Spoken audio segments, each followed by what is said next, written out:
Hello, everyone, and welcome to our podcast. We have a name that we're going to try. It, we'll see what we think. We'll see how it feels, how it fits.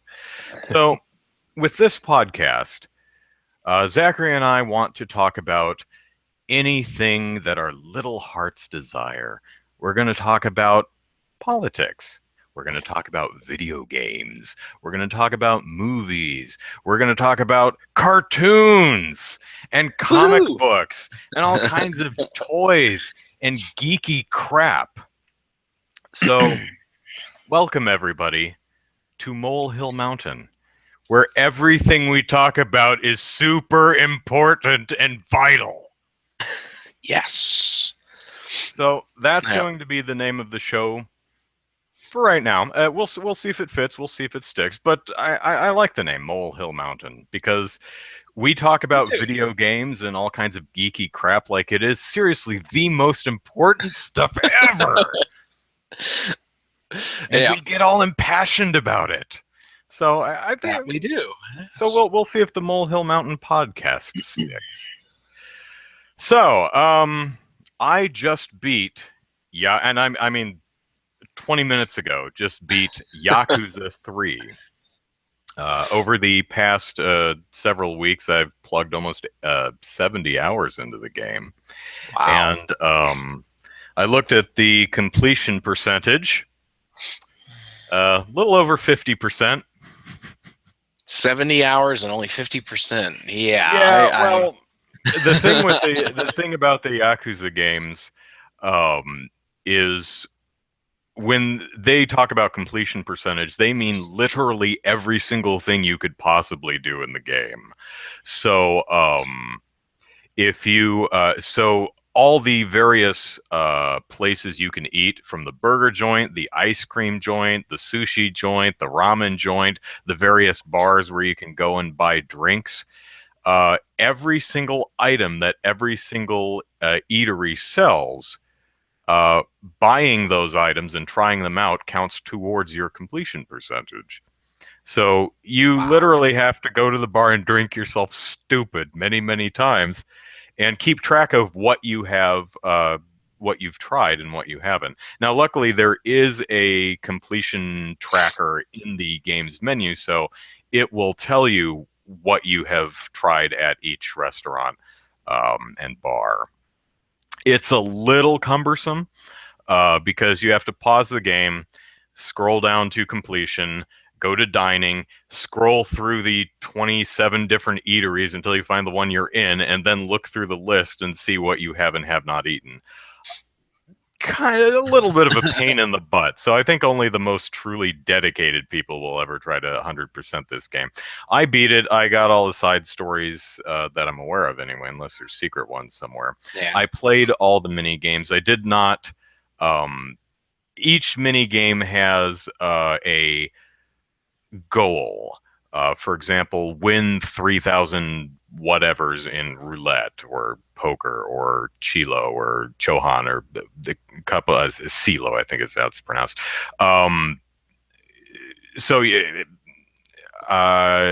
have to get so high a score in karaoke and on each song. You have to bowl a certain game, and the bowling in the game is only 3 frames, so it doesn't take very long. But holy biscuits, there are lot of things to do, but getting 100% is a little tedious because you can't just go to because I have about 6 million yen in my pocket right now at the end of the game. It's also the kind of game that, unless I'm mistaken, it is probably impossible to completely max out your characters as far as stats go. As you play through the game and fight people and complete side quests and even order food at restaurants, you get experience points, and you can cash that in to level you up. And I don't think you can possibly max him out your first time through the game. So I think you have to go back through the game. There's also some stuff that unlocks after you complete the game. So I am actually going to go back through it a little bit, and because there's just still some stuff I want to play with, but I really have no intention of playing the damn UFO catcher and catching every single toy. The crane game, grabbing Yeah, every single toy out of the crane game, and it's 4 or 5 different. Because once you grab variants. all the Yeah. stuff, you can go to the person on the counter and say, "Hey, reorganize the toys," and they'll put new toys in there. I love that it's in there, and I love playing around with it. But I'm a completionist, but I really am not feeling the urge to eat every single piece of sushi at Sushi Jin in Kamurocho, because there's really no true point to that other than Yeah. to I've done it. Um, but So, as with the crane game, does that function like a real life crane game where it's where the grabbers are super loose and it's like you have to Yes, really get lucky to grab stuff? yes. It's like they're really loose fingers, and then they really stuff the animals in there. It's like, Well, these UFO catchers, it's not like this pile of stuffed toys. Each of the toys are kind of sitting by themselves, so that they do look kind of empty. I've actually never seen a crane game or UFO catcher like that. Maybe that's just the way they look in Japan, or well, maybe no, that's there are the some like game. that. They typically aren't the because like when I go to Walmart, they'll have some of those crane games there, and they'll have a couple that are the stuffed animals where they're just kind of shoved in there, and then they have this one where it's like a bed of pebbles, and they have like little action figures or watches or things Mhm. like that sitting on Yeah, the that bottom, and so yeah, that's the interesting thing about the various setups in the crane games in this is sometimes they're stuffed toys and sometimes they're little ones and sometimes they're fairly large, which makes them really tough to grab because you kind of have to try and knock them over and then grab them around the neck because the claws aren't actually wide enough to grab its head and pull it out. Um, Sometimes there's actually bags of food in there. Um, interesting. yeah. The other problem with going through the game and buying all of the booze and food is um, you can only eat when your health is lower than 100% because it restores your health. So you can only keep buying food until your health is maxed out. Then you have to go get in a fight so that your health drops. And the same thing with, similarly with alcohol, you will get drunk after about 3 drinks. Um, and so far as I know, there's really no reason not to be drunk. Maybe the encounter rate increases a bit, but you can access a couple extra moves when you're drunk. So I'm always drunk in this game. Whenever I'm not drunk, I go to the bar, I buy the next few drinks down the list or on the menu that I haven't purchased yet, and liquor cure you up and go out on the town.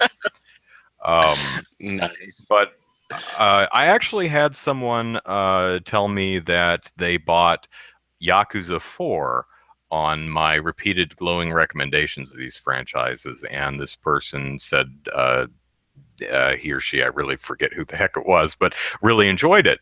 And I would say Yakuza 4 is a really good place to start because the first 3 games completely star Kazuma Kiryu, the dude you'd see on the well here, uh, this dude right there. Um, the fourth game, he's in the fourth game, but it starts out with a brand new character. There's 4 characters in the game, and the game switches between them. So 4 is a really good one to start out with because you don't really need the history of the franchise under your belt. Although each game does feature like a 20-minute mini movie that recaps each previous game. So there's an hour of previously on Yakuza if you're interested.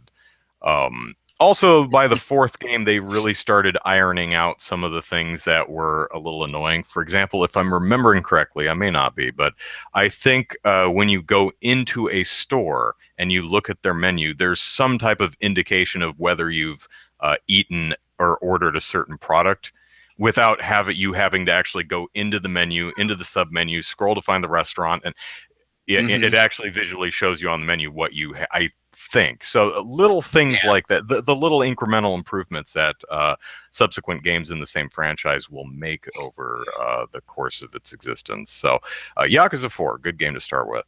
Um, Okay. Also, something the game does really, really well is when you think about it, you are essentially um, doing the same, like with most games, you're essentially doing the same few things over and over. Go here, beat somebody up until they stop doing whatever you found so objectionable. That's kind of what you're doing every single time. But the way the game manages to contextualize what you're doing makes it just an absolute damned joy to play. For example, there's always really, the answer to all of Kiryu's problems is to punch it. He solves Well, isn't that problems the with his solution? fists. That Well, isn't that basically the solution to all video game problems is well, either to punch it, or shoot it, or stab it? It's that's it's like the Powerpuff Girls. They solve all their problems through punching. Um, is someone kind of depressed? Punch them until they feel better. Have they lost their way in life? Beat the hell out of them until they see the light. Um, it's yeah. really funny. But there, one mission, for example, is a murder mystery. It's you run across kind of a cold case files. There was a murder at the Cafe Alps restaurant 6 years ago, and the person who was arrested, his sister is outside. He didn't do it. He was wrongly accused. Blah blah blah blah blah. So Kiryu takes it upon himself to investigate a 6-year-old cold case, and you end up tracking down all of the suspects and all the people who worked in the restaurant and interviewing them and collecting evidence.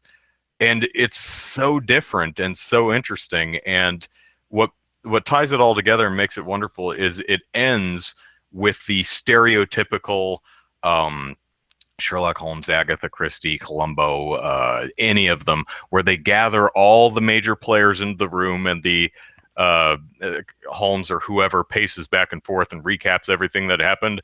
But it was someone in this room, and that someone is right there. It does that whole scene. It is so wonderful, and the game is just chock full of stuff like that, where it throughout the game, it's constantly introducing new stuff. I mean, for example, you open up a brand new casino uh, like 60% of the way through the game with blackjack and poker and roulette.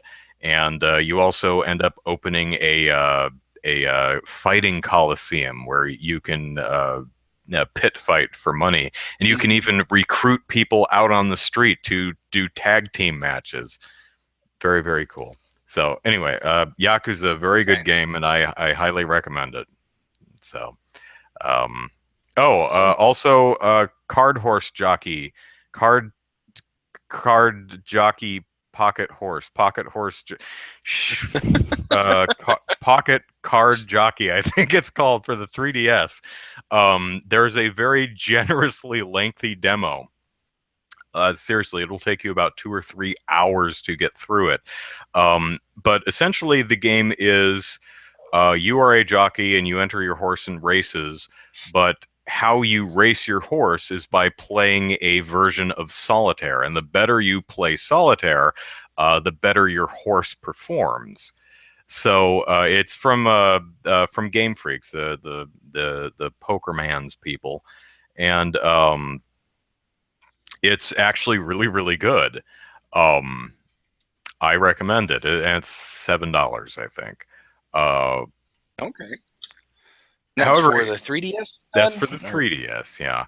So, however, I there was some interesting thing that came up on the internet. So we're all super sensitive to localizations that go so far as to be censorship, right? So someone noticed that there was a change in card pocket jockeys, pocket card jockey, I think is what it's called. yeah. Um, in the home stretch, the very last run to the finish line, there's a single button on the touchscreen, which is the "hya" button. To "hya," come Mhm. on, burst of speed. Because as you play through the tracks and play solitaire, you get little boost cards, and this is where you expend them. And so there's one button in the middle of the screen. In Japan, the button has a picture of a riding crop on it. Little stick thing that you smack the horse with. It's a riding crop. In America, that was changed to the word "go!" exclamation point. Now, I've seen some people on the internet say censorship. Maybe, possibly. I mean, there could have been the idea of, well, the riding crop is just kind of, mean. It's beat your horse to go faster, punch it in the head, kind of like Mario does to Yoshi. Pops him on the head, and that's an E-rated game. However, in the shop, there is a riding crop icon that you can buy. I forget what it does, but the riding crops were not scrubbed from the game. There's still a kind of a one-frame animation where the character pats the horse on the rump to get it to go faster, and you still hear the whoosh. Giving the localization team the benefit of the doubt, they may have looked at a picture of a riding crop and said, you know what? A lot of our audience in America might not recognize what a riding crop is, and changed it to "go!" exclamation point, because that's more universally understood as to what this button does than a riding crop. Yeah. So I always like to try and give the localization teams the benefit of the doubt. Although if you look at a lot of the localizational choices that Nintendo's been doing with Shin Megami Tensei Cross Fire Emblem, what are they calling it? Tokyo Mirage Sessions. I am struggling to figure out what the hell they're thinking in a lot of cases. Because they probably aren't. Yeah. They probably aren't. Because they're like, oh, this 17-year-old character in a bikini, though, that's not gonna fly. We couldn't. 17-year-old girls do not wear bikinis. That's never seen. That's just going to make people really uncomfortable. I mean, imagine if you went to a public pool or the beach and you saw a 17-year-old in a bikini. Oh, scandal. So, what could you do about this? Well, you could age the character up to 18. That year difference suddenly makes a girl in a bikini totally okay, right? Right, of course it does, because that makes total sense. Or, on the other hand, you could put more clothes on her so she's not in the bikini. Okay. Or if you're Nintendo, you could age her up to 18 and make sure she's not in a bikini. And Nintendo even went so far as to have the Japanese voice actors re-record the dialogue so that the character actually says she's 18 years old instead of 17 years old. That's how far they went, which I'm actually kind of impressed with. Yeah. Because I was listening to the original Japanese, and the character says in Japanese, "I'm 17 years old." And I was figuring in America, she'd have the exact same line, and people who know a little bit of Japanese like me would read, "I'm 18 years old," but hear Junana 17 and be like, that's not what she said. And it'd be kind of irritating. But I was watching the American footage, and she actually says, Jurok, I think, is 18. She actually says the Japanese word for 18 in the dialogue. So they actually re-recorded it, which is interesting. Some other weird things is there's this villainous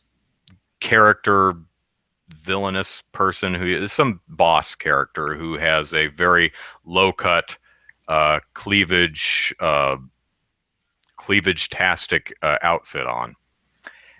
In the Japanese version, her bosoms are there for the ogling. In the American version, her breasts are obscured by a swirling black cloud of something. I have no idea what it is.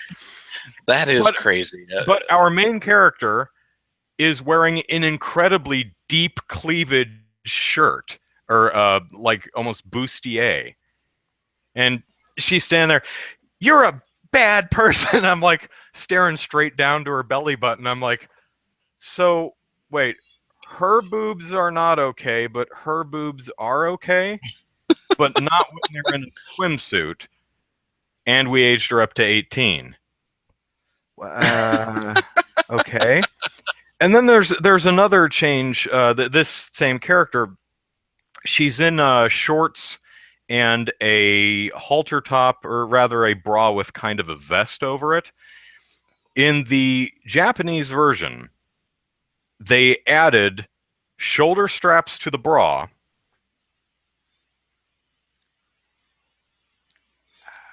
I okay. Are have we never heard of strapless bras? Because they Yeah, exist. There there are strapless bras for shirts, like, well, tank tops, off the shoulder shirts. yeah. They just kind of added the shoulder straps. It's like, do you think Americans would be like, what is this technology? It's strapless. It's weird. And they also added a what is that thing called? A cami or something? They added a piece of fabric over her bust. Um, I forget what those are called, but A it's like almost dicky. a bib that Yeah, kind of I covers think her. that's a dicky. I think is It's something. what that is. Yeah. Yeah. Riff Raff says strapless is too edgy for the U.S. Okay. Um, and again, it's the thing where, okay, so we're covering up her cleavage here, but not here. It's the same character who, again, you aged up to 18 from 17. Here's an even weirder one. It's almost hard to be mad at this point because it's so silly. You know, at first you're annoyed and then you're outraged, and now you're like, no, just keep going, Nintendo. Just arbitrarily change weird stuff. I'm actually kind of digging it now. Um, so she's wearing shorts that the waistline of her shorts are below her hips. So how in animation how you would usually draw that is this is orange electrical tape that's holding the clip because I broke it. Anyway, so how you would normally, if the belt line was below the hips, you would normally draw two lines here to Hmm. visually illustrate where the lower abdominal is, a separation of the lower abdominal and the hips and pelvis. It's just an animation trick that allows you to visually tell things apart. Kind of like when a character's facing you, you usually have some type of line here to indicate where the nose is, because otherwise you have a character with absolutely no nose. So these small lines that indicate where her hips are were Hmm. erased in the American version. That is weird.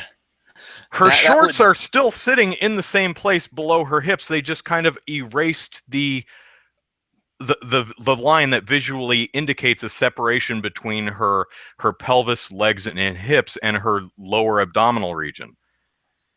And Yeah. someone on Twitter said, "Oh my God, Nintendo has removed her vagina bones." Vagina bones. That's a good band name. Um, Yeah. so, man, Oh, that is if crazy. I oh this is horribly morbid, but if I were dying of cancer or something like that, and the Make a Wish Foundation came over to me and said, "Andrew, what's your final wish?" This would probably be not be it ultimately, but I would consider. I would like to just talk to whoever's in charge of the localization and just ask why. What what's the thinking behind this? What's the rationale? Because it literally makes no damn sense. I mean, these changes aren't being made because they're in violation of any local laws. They're not being made to secure a particular rating. The game is Yeah. rated teen, um, and none of this stuff would push it anywhere near the M territory. So No. I'm just I am flummoxed. I genuinely do not understand the rationale behind any of this. It is so weird. So Definitely, yeah. Yeah. anyway, that's my little uh, censorship slash localization rant. It's good rant. Good rant. Thanks. So what have you been playing this week, Zachary? Oh, not much. I did. I pointed this out a couple of weeks ago. Where it's Bomberman Fantasy Race. I picked this up at a That's not thrift the store. extreme Bomberman in the isn't. No, no. This is basically Hudson Hold it up for the Soft's. camera. Yeah, it's basically Hudson.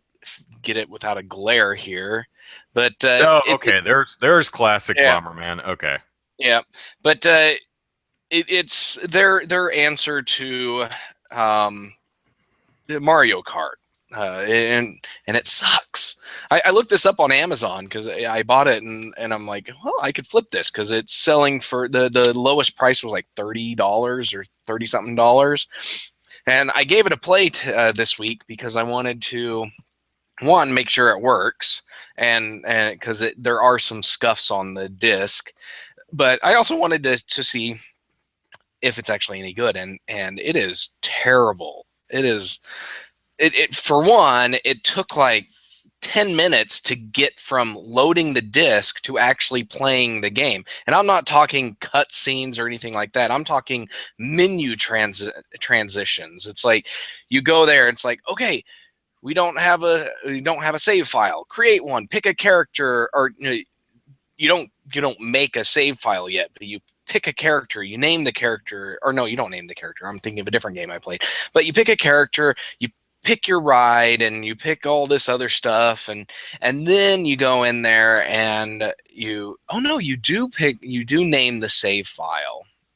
You do pick a name in there, and then finally you create your save file, but it's not like here pick the memory card and pick an empty slot. It was like 4 steps over the usual 2 steps it takes to save a game or create a save file. So there was like 4 steps to create the initial save file, which was Hmm. absolutely insane.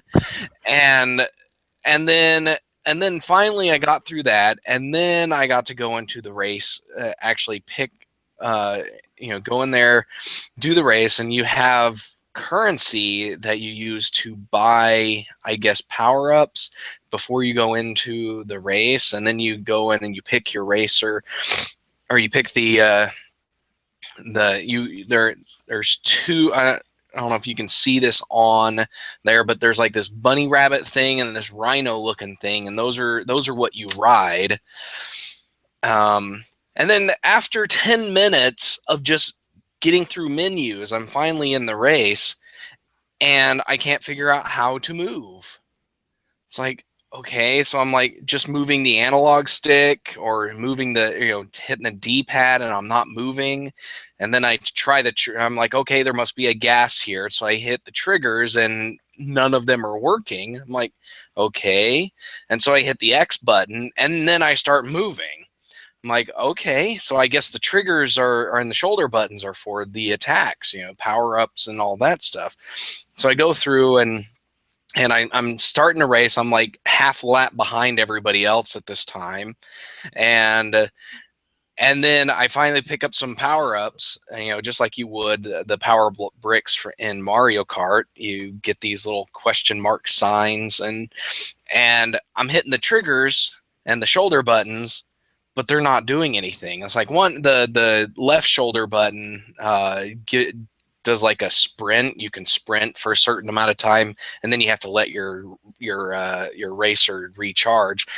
But none of those are using the power ups or the bombs or anything. I'm like, okay. And so I try the face buttons, and it's the Y button or the trying X. It's the square button. Yeah, you have to hit the square button to throw your bombs. And I'm like, okay, so I gotta hold down the X button in order to go forward, and if I want to use bombs, I gotta hit the square button.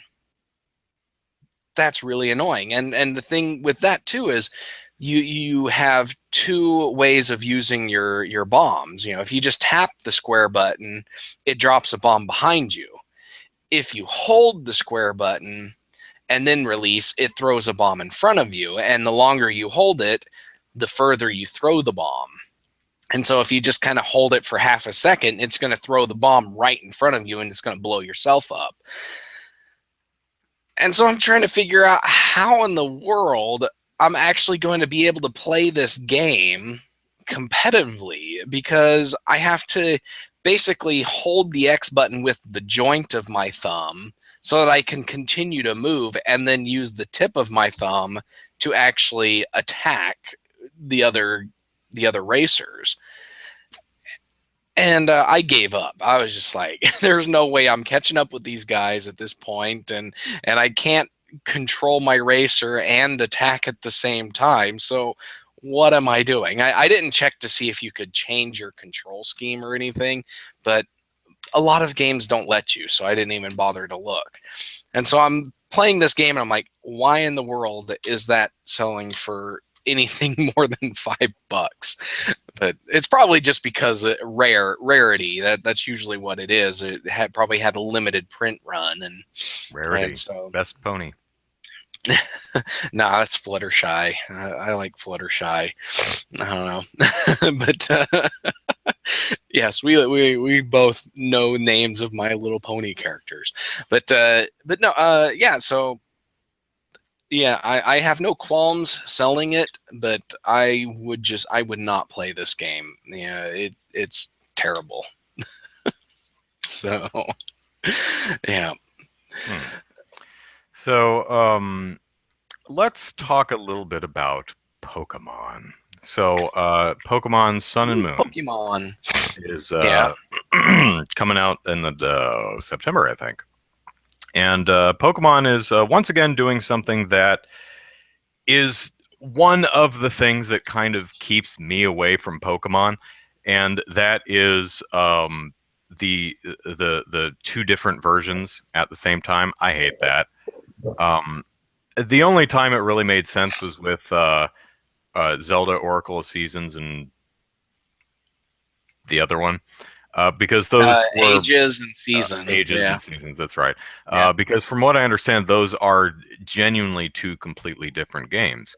But what I've seen so far of the original Pokemon Red and Blue and some of the others I've looked at is they are exactly the same game, just with a couple different Pokemon and usually a different rival group. Yeah. The one with Groudon and Kyogre. I forget which one. It's like fourth generation. I forget what the names are, but in one version, it's a bad guy team that's trying to drown the world, and you have to stop them. And in the other one, it's exactly the same location, same characters, same pretty much everything, except the bad guy group is trying to summon Groudon to, I think, bury the earth and rock and or fire or something. um, and to me, it feels like a completely blatant cash grab. Like, oh, if you want to catch them all, you got to buy essentially the same game twice. So I'm inclined to wait for the Pokemon Green or Yellow or whichever one. They usually do the two releases, and then they do a special that kind of combines the two into one. And then lately they've been kind of doing remakes of the original two. But so Sun and Moon is the same thing, and that's something that really that'll push me away from the game. Now, Pokemon is just not the game for me. And I do want to say that I said on Twitter earlier this week that after 20 years, because it's 20-year anniversary of Pokemon, I think I've just come to accept the fact that Pokemon is just not for me. And I actually had a fair number of people respond and say thank you for phrasing it like that, for not saying, oh, Pokemon sucks and anyone who likes it is stupid. It's, you know what? isn't for Come me. on, that's And the only way to criticize a game, because it doesn't matter. It doesn't matter how you phrase it. There's going to be those groups out there, groups of people out there that take whatever you say as if you're insulting those people personally, and so it's like, oh, I can't, I don't understand this game. It's not the game for me. It's like, why are you being so mean to me? Why do you think I'm stupid? It's like, so. Say Have that. you seen the starters for Pokemon Um, Moon and Sun, Sun and Moon? the only ones I know is because they're memed everywhere. Is the owl? Mm-hmm. There's some kind of owl that looks like a beach ball, and then there's with a some bow kind tie. of and then there's some kind of, I guess it's a seal or a sea otter or something. Yeah, seal. Mm-hmm. And those are the only two I know, because everybody's just like talking about how awesome the owl is, and then that nobody likes this seal, and so I don't even know what the other one is. The other one is Grumpy Cat. It's a really bored looking. It's a fire cat. It's kind of a black and red striped cat, like a house cat. Well, it's a Pokemon. Mm-hmm. They're all the same size. The starters anyway. And it's just really heavily lidded, like it's just bored out of its mind.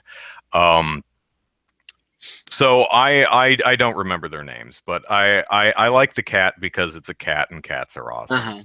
But I have also seen on the Twitters that poor seal starter is really not popular at all. Everyone hates the seal, which I found kind of interesting because I looked at the 3 starters and I thought the owl was stupid. Yeah. The cat licks itself its paw. It would be pretty funny if it puts its leg over its head, starts licking its butt. That would be great. Get on it, Pokemon Company. But it licks itself and spits fireballs, and the seal throws water balloons, and the owl can rotate its head 180 degrees and look at you. I'm like, okay. So I decided to actually look these up. Okay, so there's Rowlet. It's a grass Pokemon, a grass quill Pokemon. So I guess that means it's a bird and a grass Pokemon. Oh, okay, but its type is like grass and flying, isn't it? Grass and quill is what it said. Oh, type is grass flying. Yeah, its category is grass quill. Right. You got a category and a type. That's weird. Okay, and then we've got Litten, which is a fire cat Pokemon, and it's just a type fire, which that's interesting. And then you have Poplio. See, I think a seal lion Pokemon, and it's a water type. Yeah. I think the seal is cute, and I think the owl is just lame. Yeah. I mean, it does the grass leaf cutter attack, whatever it's called, but it's big. The cat, it licks itself and spits flaming hairballs. I'm like, that's pretty badass. And the seal throws water balloons, and it's cute. I'm like, okay, I dig cute. And the owl can turn its head 180 degrees and stare at the trainer. I'm like, what? Rowlet, leaf cutter, go. What? Stop staring at me and fight. You and your stupid bow tie. Or maybe I don't know. That reminds me of, there's this meme comic out there, and it's like a I forget what the character, but they're anthropomorphic animals, and it's like one of them's a spy infiltrating this base, whatever, and he sneaks up behind like a tiger and snaps its neck, and then it goes up to the next guy and snaps its neck, some other animal, and then it sneaks up to the final one and tries to snap its neck, and it's an owl. I think I've seen that. Yeah, good comic. It was hilarious. I like that. Yeah. So, I will say that Pokemon Snap, however, was awesome sauce. I may not be into the mainline Pokemon series, but I do really like Pokemon Snap. And the various puzzle games, like Pokemon Puzzle League was awesome. Um, Pokemon Picross, which is on the 3DS right now, is great because it's Picross, and So Picross is pretty great. So Jet Dan points out that there was a Pokemon that was simply a trash bag. I'm not familiar with yeah, that. there's a Pokemon that's ice cream. There's one that's a candle, and then turns into a chandelier. That is There's crazy. there. Trubbish is the name of that trash bag Pokemon, Yeah, and it's got some freaky looking. I recognize a portion of Gen 1, and that's about it. Other than that, I can Pretty get. much, yeah. I'm pretty much the really star players.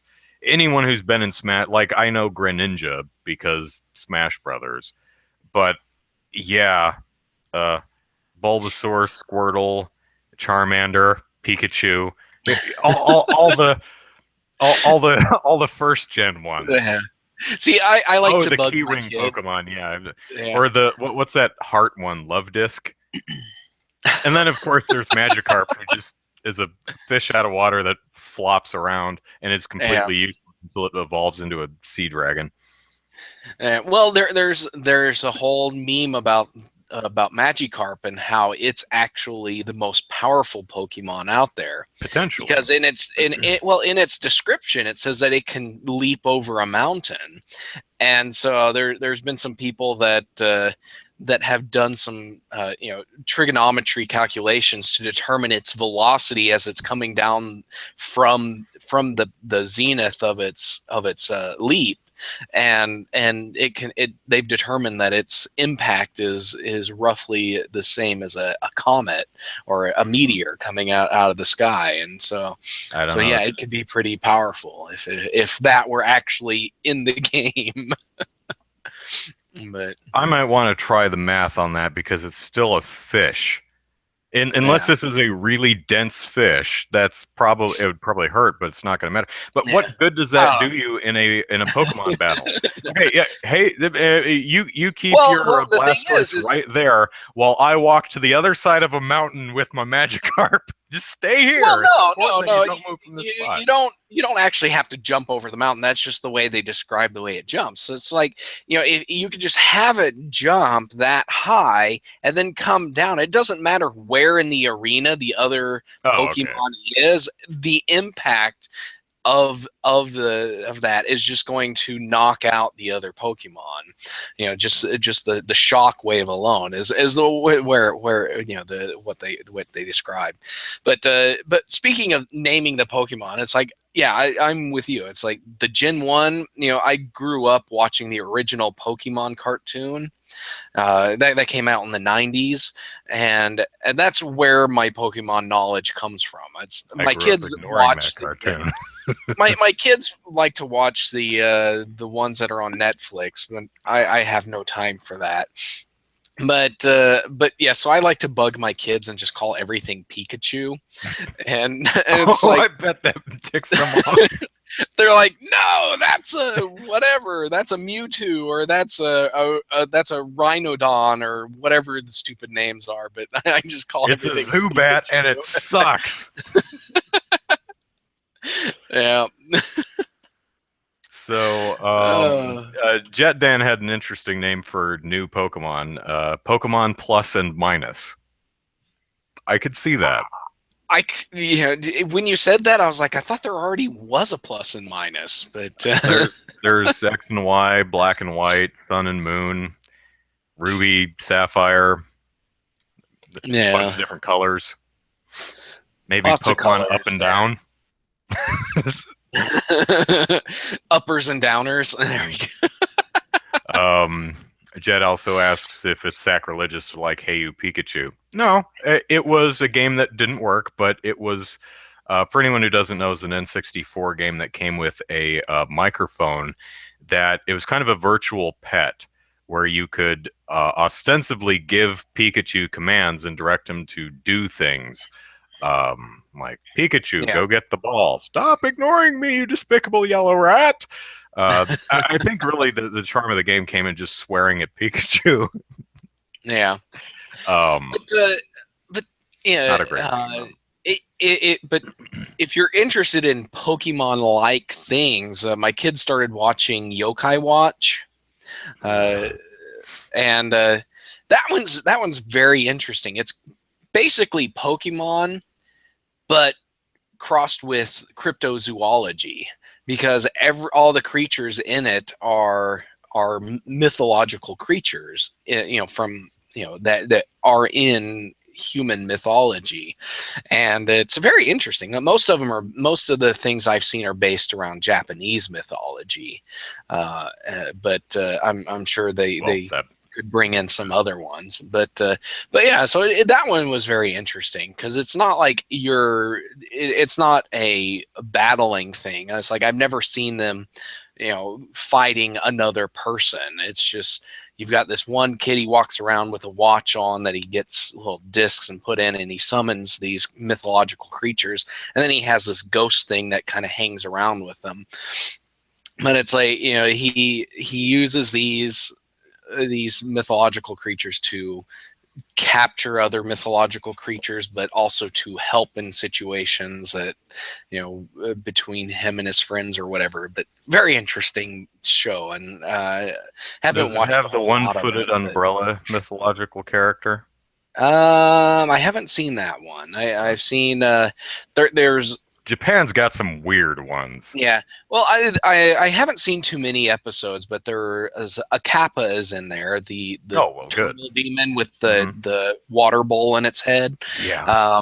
There's that one, and then another one I've seen is it looks like an old lady with really long arms, but it's like it attaches to your head and causes you to not be able to keep secrets.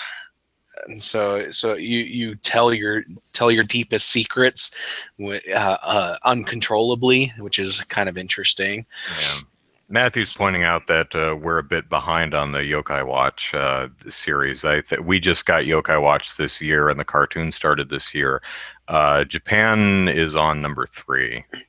I Wow, don't remember if we're way 3's out behind. Yeah. yet, but uh, yeah, we're a little bit behind. It took them a while to say, you know what? The American kids, they like their Pokemons. They might like Yokai Watch, and it actually, from what I've read, it has not really taken off like uh, Well, they for, hoped it would. But yeah. give it some time. Then maybe with the cartoon and everything, it might. Well, from Get what I I understand, really the the game is animation actually style is just not appealing to me. yeah.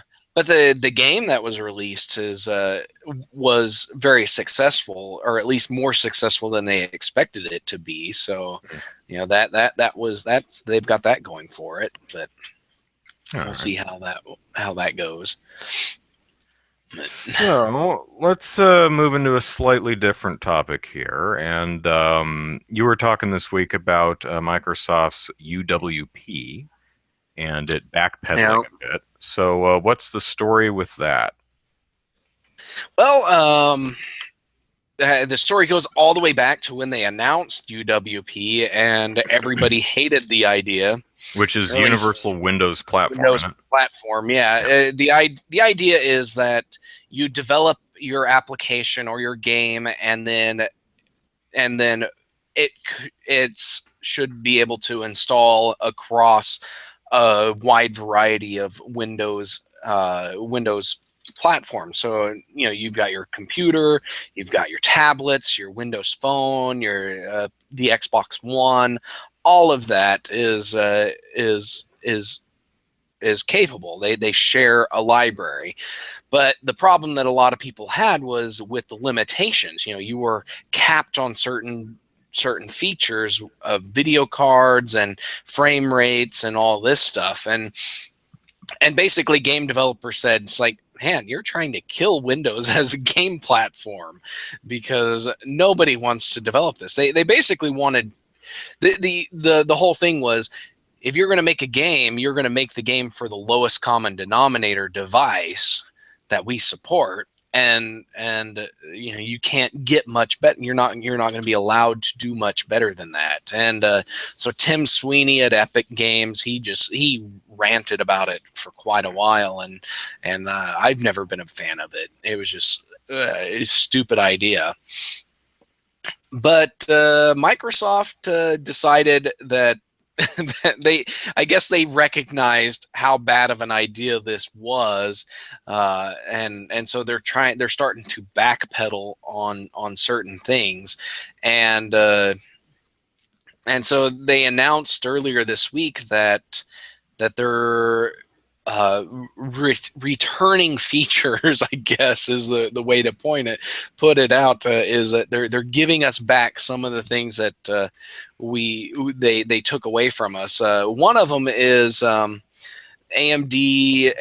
FreeSync technology and NVIDIA's G-Sync technology. I'm trying to remember exactly what those were. Let me look those up. But they're G-Sync is a revolutionary smoothness is achieved by synchronizing display refresh rates with your GPU. It eliminates screen tearing and minimizes display stutter and input lag. So basically, it makes your graphics better. Yeah, it makes things, you know, it eliminates a lot of the stuff that you might complain about in your games. But Microsoft said Microsoft was not supporting those features, and a lot of people were annoyed with that, and I would assume that AMD and NVIDIA were both annoyed with that. But the other thing is that Microsoft locked down frame rates. So, you know, you complain about, you know, getting 30 frames per second on Xbox One or whatever. It's like that's what you're getting on Windows too under UWP, and so they finally decided that game developers could use as many frames as they want, and so yeah, it's you know. So they say that they expect Gears of War UE and Forza Motorsport 6 to lead the way in supporting these in the near future. And it's like, this should have been the norm to begin with, because this is the way games have been for decades, and you took this away and realized how bad it was within a couple of months. So we'll see if this actually improves their the reception UWP gets from the gaming community, but I doubt very many people are still planning on using this. I've heard a lot of people critically say that this is just Games for Windows Live, the second. How much do you agree with that, or what's your take on that? I don't think it's quite Games for Windows Live, because Games for Windows Live was more of a certification and plus some built-in features, but it was basically saying this game was designed for Windows, and it meets these qualifications to do this. But then they had I forget all the features they had, but but it had shared, like, golly, I am tired or something because I can't think today.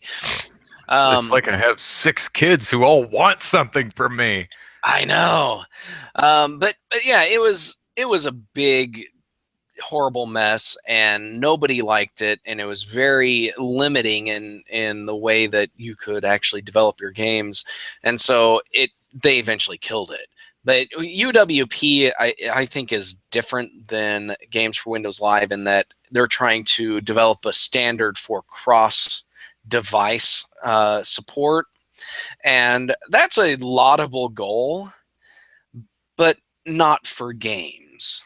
Yeah, for applications like Office and Outlook and things like that, utilitarian applications, I think it's a laudable goal to want to have cross-device parity.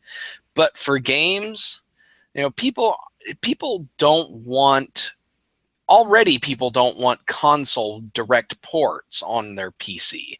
They want games that take advantage of the unique hardware that PCs have, because consoles are locked down to I believe the Xbox One and the PS4 are locked down to 4 GB of RAM for the game, maybe even less, I think. But it's like you get on your PC, you have up to, I forget what 64-bit OSs support, but I know some people have like 64 gigs of RAM, and some crazy people have 128 gigs of RAM. And it's like, I want games to take advantage of all this RAM. I want games that take advantage of my 4 gigabit per second video card. I want games that do this. Yeah, 64 gigs. But people want games that take advantage of this extra hardware they can, but they get crap that's basically the same thing they can get on the Xbox One or the PS3 or the PS4, and that's what UWP is. It's saying UPC gamers are going to get Xbox One games, and that's it. And nobody likes that. Nobody likes that idea. It's always frustrating when when products are held back by the lowest common denominator. Like imagine Yeah. if, a lot of the 360 and PS3 games, you have to imagine, would some of them been even better had the companies not also done a Wii port? Although typically the Wii port was done by a different studio, so that usually almost certainly wasn't a problem. They just made a version for the Wii.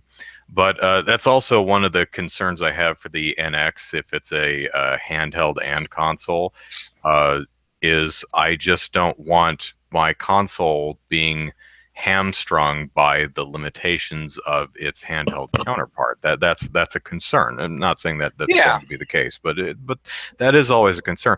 And I imagine that people with beefy gaming rigs are like, well, I don't want my PC games being hamstrung by the fact that they have to run on an Xbox One. No disrespect to Xbox One, fairly competent piece of hardware. Yeah. I also do kind of find it funny. It's like I've seen a bunch of rumors, NX specs and stuff. They're like, well, no, it's not going to be on PS4 level. It might be closer to the Xbox One though. As if there's like this humongous gulf between the PS4 and the Xbox One. They're fairly comparable, people. Pretty much, yeah. Oh, it's close to Xbox One, not so much PS4. It's like that's like, yeah, we're talking the same ballpark here. I always think that's kind of funny. It's like the Xbox.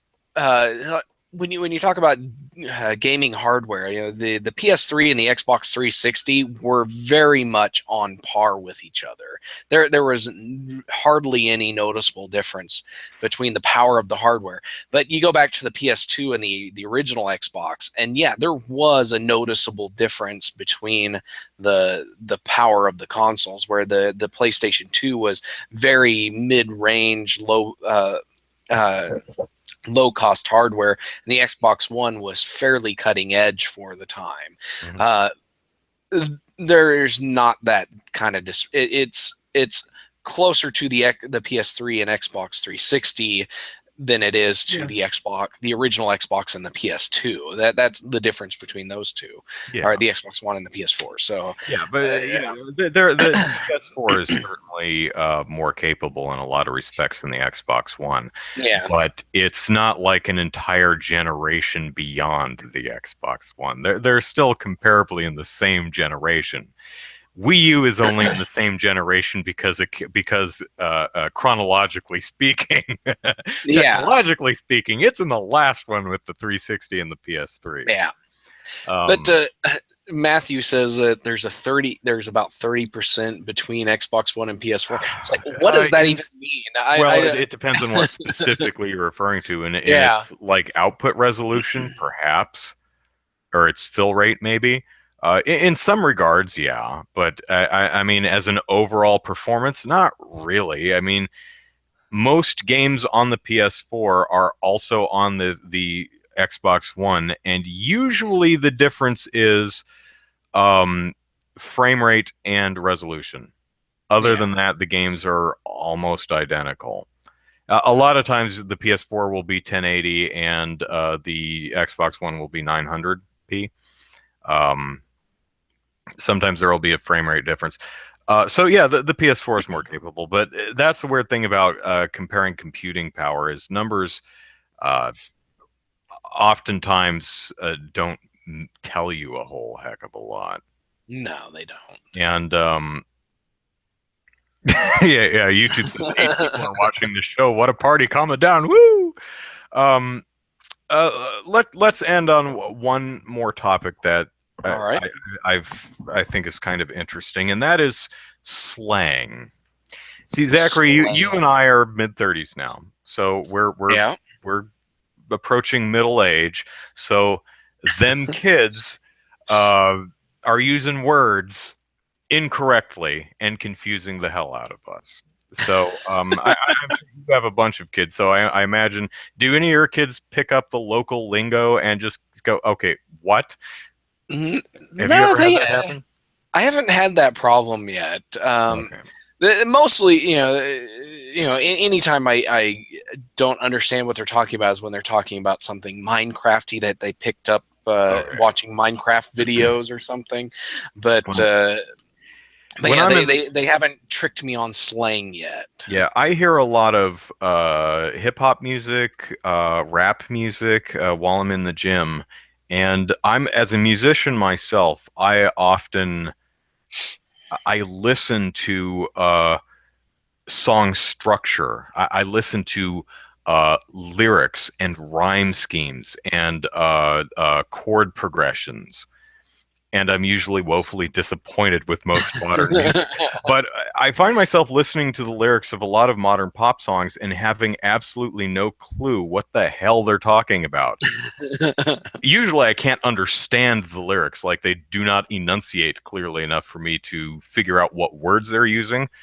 But then Hmm. when I figure out a lot of times I'll look up what the lyrics are and I'll read the lyrics and I'll be like, Nahid, what does this mean?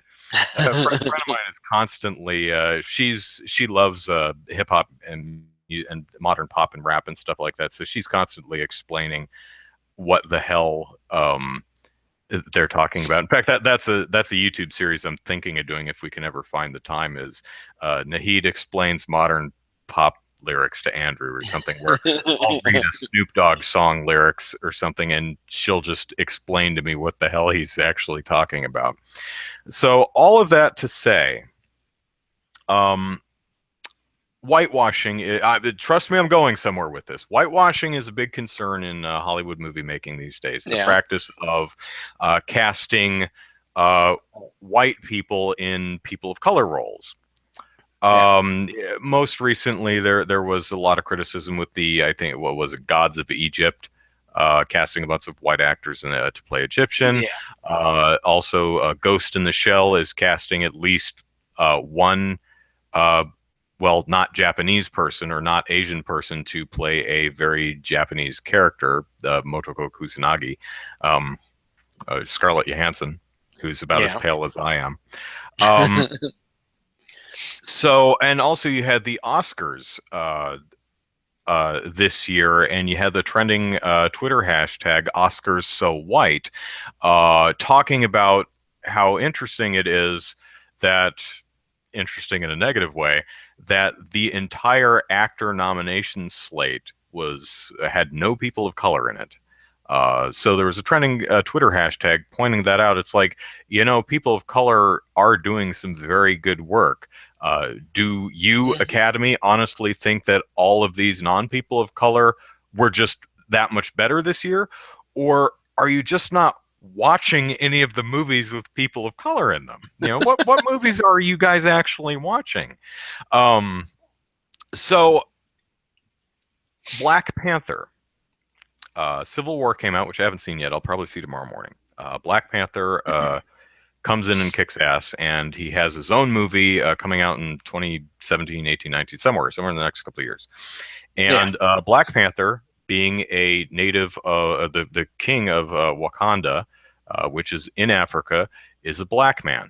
And all of his subjects are black because they're in Africa. So, as you might expect, unless you're incredibly cynical, the new Black Panther movie is being cast with a lot of black actors, Yeah. which makes Well, sense since it yeah. probably mostly takes place in Africa.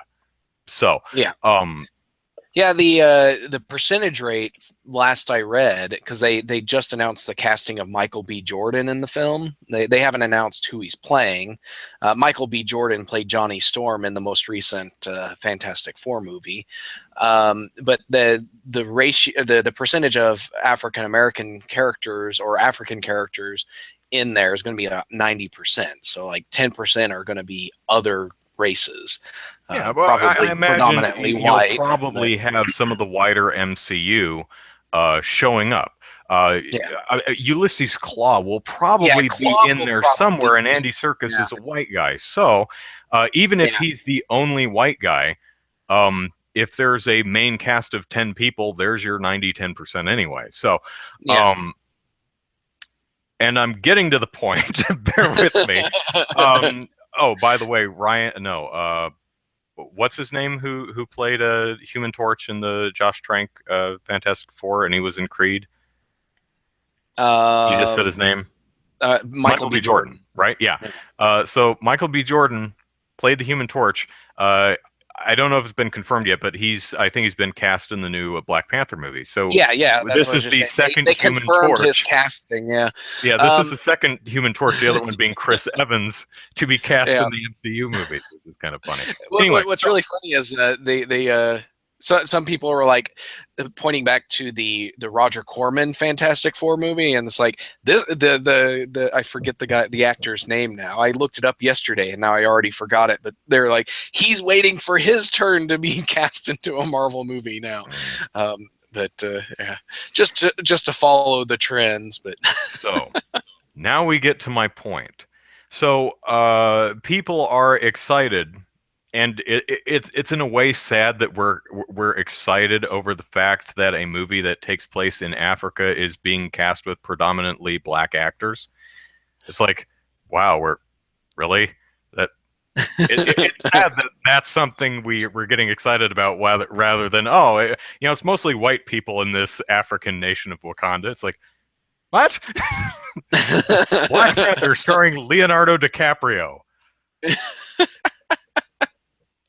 yeah. Okay, Well, fine actor, it but would be interesting to see them trying to get around casting predominantly black actors because just in comic lore, Wakanda has consistently fought colonialism. They have avoided being colonized by European nations because of yeah, their technology level has always been greater than invading yeah. forces. So Wakanda is kind of like Atlantis with well, that's DC, although Atlantis yeah, probably exists in the MCU somewhere. But not that I'm aware of. I No.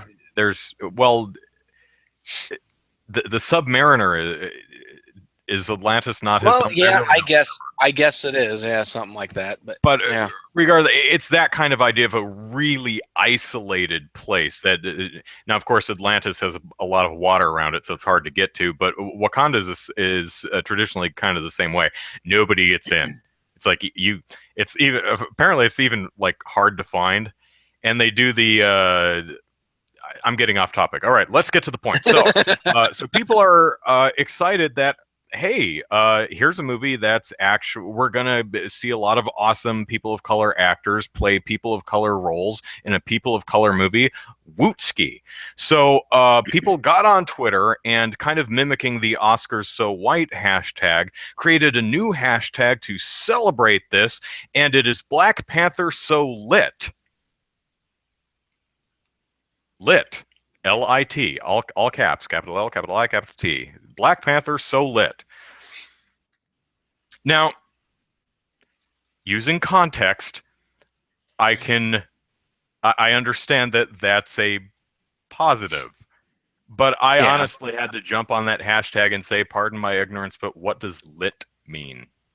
And what I found really interesting is people kept trying to explain it to, kept trying to explain this slang term using slang. They said, lit, like poppin' or turning it up. I'm like, Well, that's what Urban Dictionary says. It says when something is turned up or popping. that doesn't And help it's like, me. and then in context, it's like they use it in context. It says, John, did you go to the party last night? Daquan, yes, that party was lit. It's like, okay. I guess I should have been more specific. I was more interested in the etymology of the word, where it came from, how we got to lit being. At first, I thought it was an acronym or maybe an abbreviation at first because it was all caps. I guess that's just done for emphasis. But but the yeah, apparently someone at some point just randomly decided that lit now means good. Yeah, Slang, pretty man. much. Yeah. Maybe I'm just old, or just really, really boring, or sheltered. I don't know. But Matthew says I'm asking too much of Twitter. I actually, people were trying to help me out. They're like, it's a good thing. It means poppin' or turn it up. I'm like, that's still slang. I'm interested. Yeah. I mean, I understand that it's a positive. I want to know. I have literally never heard anybody use lit in that way. I'm vaguely familiar Yeah. with it being used as a way to describe someone who is drunk, stoned, or high, but I have never heard it used as that type of to describe the quality of something. Golly, this ham sandwich is lit. Oh well. Oh well, yeah. Andrew and Zach were on fleek tonight. Now, is fleek slang or is that a typo? Maybe he's making it up. I don't know. Fleek Because slang. Let's look that all up. right. But I guess I should On have. point is that's what it means. So On fleek point. is actually a thing. Okay. Eyebrows on point. I Eyebrows hate on slang. fleek. I have I hate no idea slang what so that much. means. I think that is just the weirdest in context use you could possibly put I in don't. this. You know, Eyebrows on fleek. I don't mind expressions, turns of phrase, colloquialisms, but I generally do not like slang, and I think a lot of that may be the writer in me talking. Also, lyricist and person who uses words as a way to communicate ideas. Words are very important to me. That they mean Yeah. something specific, and I think that's why I have But you such a also have problem with to. slang. But you also have to look at the slang that we grew up on. Just Mhm. think of the word cool. We use the word cool to mean something that is good, something that is Yeah. really neat. So that's something we really like. But in context of the actual word cool, it makes absolutely no sense. Because when you think of cool, you think of something that's toned down, or cool, to cool it down, to make cold. And it's like you don't think of something that's awesome as cold. Mm. but we use the word cool for something that is awesome. And so yeah, slang, slang in all generations doesn't make sense when based Well, on the, I mean, at the least you can kind of literal see where that definition one of is cool. coming from, because cool, as you said, is a lower temperature, and that can even refer to enthusiasm and personality like that. And it also refers to a personality state of not over emoting or getting overexcited, being cool about it, and that being an admirable and trait that becomes good. So I can kind of trace where cool, and cool is nice because you can put on a jacket when it's hot, which also means good. You can only remove so many layers of clothing before you're arrested for a decent exposure. So, but you are right. Slang is just something Yeah. you get used to it after a while. Although a lot of the slang I heard when I was young was stupid. Like when I was a kid, bad meant good. Yeah, Yeah, like that that's never took on. It's like stupid. I've always used cool, Yeah. but but going to other English speaking countries, and it's you get weird things out there. And some like when I spent time in England, there was just some that just made no sense. But some words I still use, like fancy, as in to have a crush on someone. I use fancy still from time to time. Um, That's it's I like I believe that's fancy proper her. usage of the word though. Hmm. Maybe I don't know, but it's like I fancy her. I have a crush on her. I still use that from time to time, but or I like it. It's like I fancy a bowl of cereal. Some people use it in that phrase, that context too. I So fancy more than the recommended serving size of 2 Oreo cookies. yeah, Serving size of two. Who are you kidding?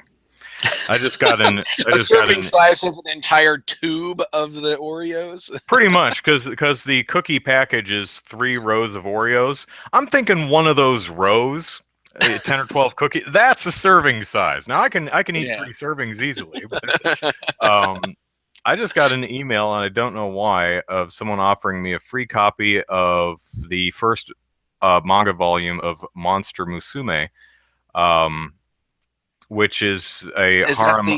the harem with It's the the harem half anime human manga harem? and anime with monster girls. So there's the girl with the who's half girl, half snake. There's Yeah, half. the Lamia. There's a Yeah. harpy, a centaur, a spider person, uh, a mermaid. That is, I think I've talked about it before, but that is, I've seen the anime and I've read several volumes of the manga, and it is one of the most frustrating properties to me because um, the art is fine. I like the character design, uh, a little absurdly booby in most places, but as in the characters have enormous breasts for the most part, to the point of being unsightly and ridiculous. But the world that they come up with, or that the mangaka, the author comes up with, is really intriguing, and the monster designs or character designs are really cool. And a lot of the stuff that happens on the periphery of the main harem story is fascinating. And the story, what I find frustrating is it's just in my opinion anyway, a very dull, lame, obvious, ecchi harem anime. It's just, oh, I tripped over something and landed face first and boobs! And that's the only joke in the entire show. It's Yeah. frustrating because it could be so much more. And I don't fault it for what it is. It's very obviously comfortable being exactly what it is. It is succeeding at doing, it's set out to do a specific thing, and it succeeds at doing that specific thing. from my perspective, that's just not what I want out of that property, because I think there's something a lot more interesting that could be done with that story. The first image I saw of that story of Monster Musume, when it was an announcement, was first being brought over to America, or North America, the West.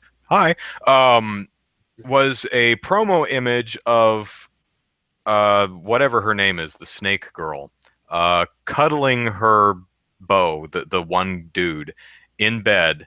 You know, so they're both lying in bed, and she's cuddling with him, but because she has a lower half of her body as a snake, her snake bit is wrapped around him like that. So she's cuddling him while kind of crushing the life out of him, because she's a half constrictor. She's like a boa constrictor. And it was both adorable and also kind of frightening and really intriguing. You're like, that's really interesting. And unfortunately, if you've seen Japanese harem anime, um, imagine an anime, just replace all the girls with monster girls, and it is exactly what you're thinking, and no more. And that's really, really frustrating to me.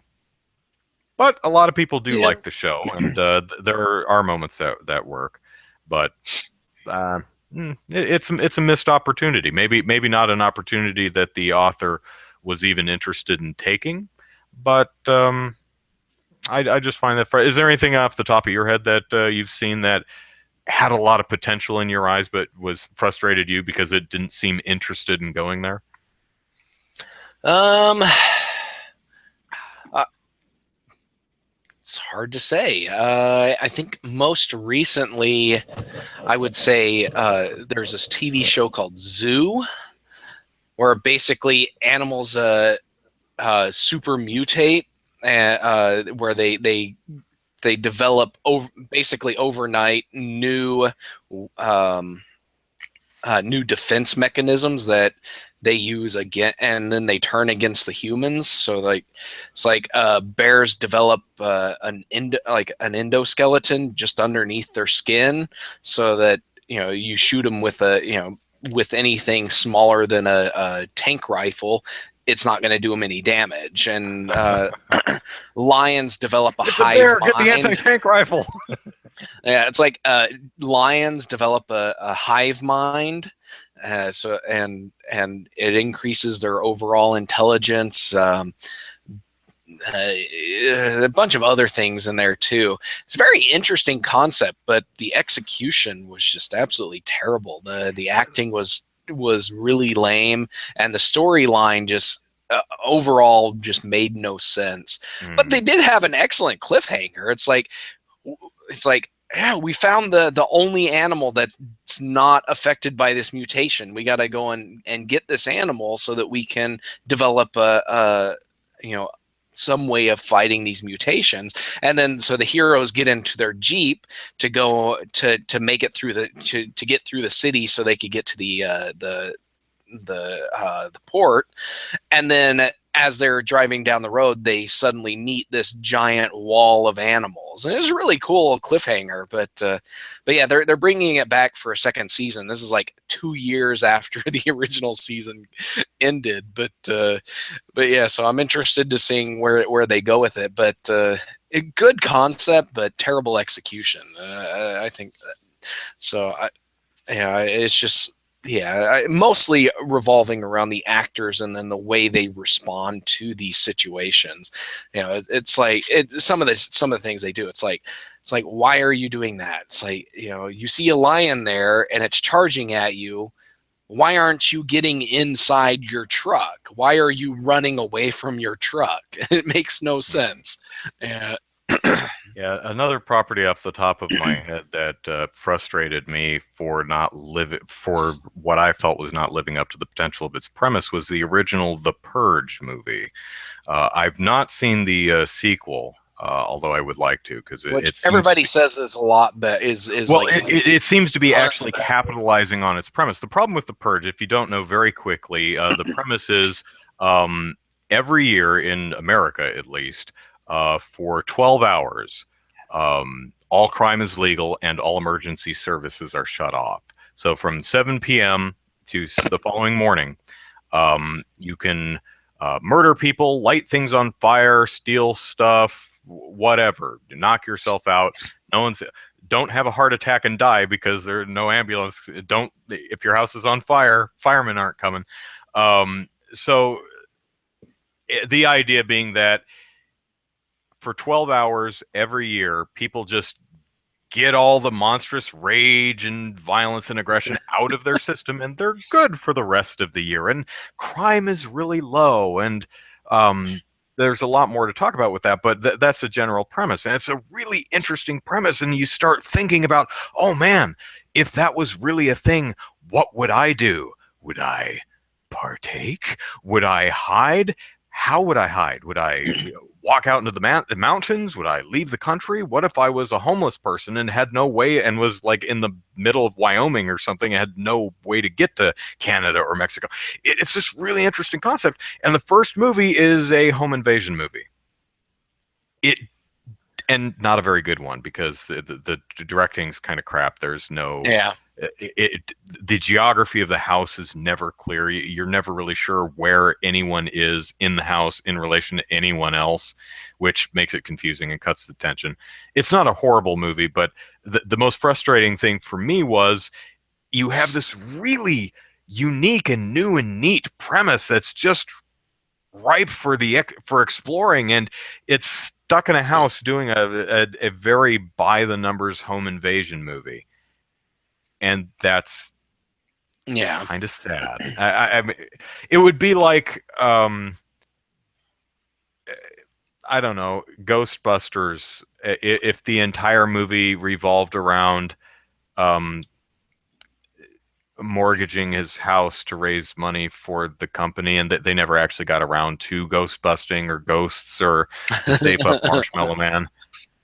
You'd be Yeah, like, oh, well, or the entire movie was the library scene. It's like the build up to the library scene, and that was it. or Yeah, the movie was just a protracted legal battle between the the EPA and the EPA. Ghostbusters. It's like, well, when you catch ghosts, it's like, yeah, I'd really like to see that. They have these awesome lasers that they shoot around and destroys stuff, and I'm like, and there was that Stay Puft Marshmallow Man that was walking down Central Park West. And it's like, wouldn't it be awesome if we actually saw any of that? It would be frustrating, right? It Yeah, would be like Nightmare on Elm Street, where you never saw any of the dreams or Freddy Krueger. It was just this weird movie where children woke up dead, and the parents were wondering what the hell was going on. Oh, well, they must be being murdered in their dreams by a dream demon, and it's like, wow, that sounds like something I'd want to actually see in a movie, you know? So. yeah. Anyway, I think that's our show for tonight. I actually let this run way too long because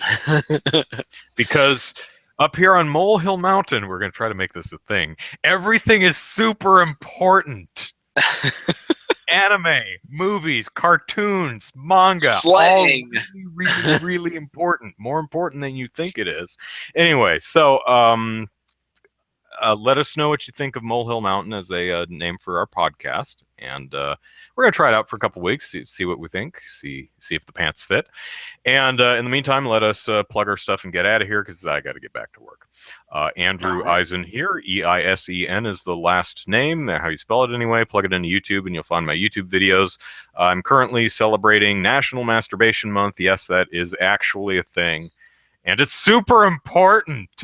And I'm celebrating it by watching all the movies in my collection that actually have explicit sex in it, most of which are cartoons.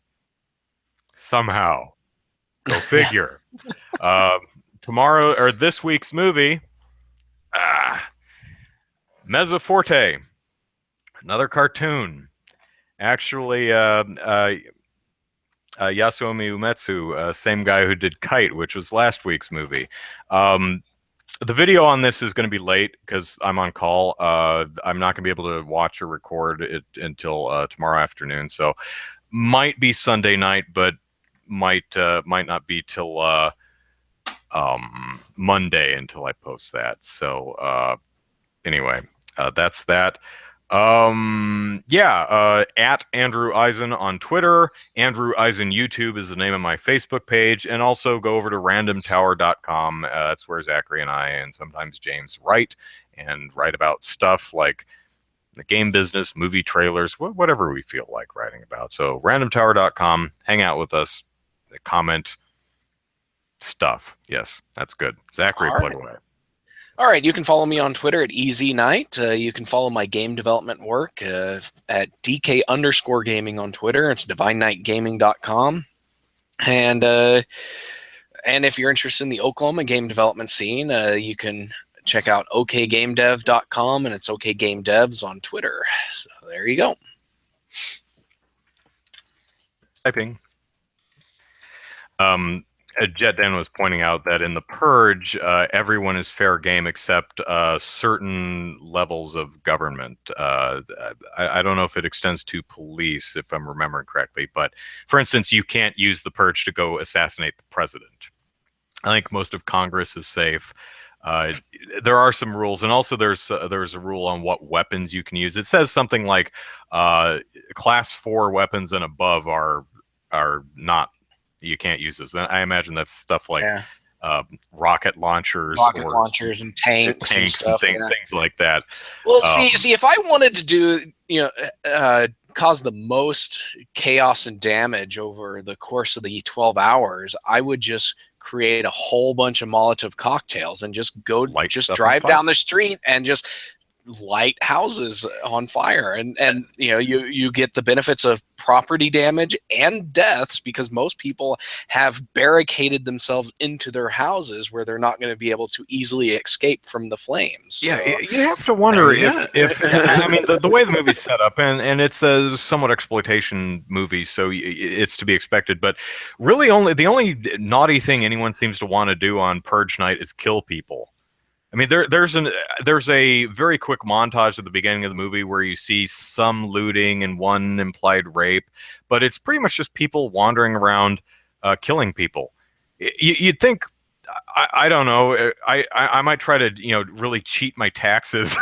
Yeah, I file my taxes at midnight using TurboTax or something like that, and completely lie about everything. What are you gonna do? Audit me? Perfectly legal. What? You have to wonder how many robberies or embezzlement schemes are just some person walking naked down the street. Public nudity, can't stop me, neater. I'm going to urinate in public because I can. None of that. Of course, probably because some opportunistic person with a gun would shoot them, and they know that. But anyway, yeah. So. But I am looking forward. I do want to see Purge 2, and I'm really looking forward to Purge 3, which is an actual assassination attempt. Yeah, it's an attempt on a senator who's running for president on a platform of get rid of the Purge. So, and of course, the Purge peoples come after her because, well, we like us our Purge. So that looks really interesting. Anyway, that's it for our show. Thank you very much for watching. We will see you next week. Take care. All right. Bye. See ya.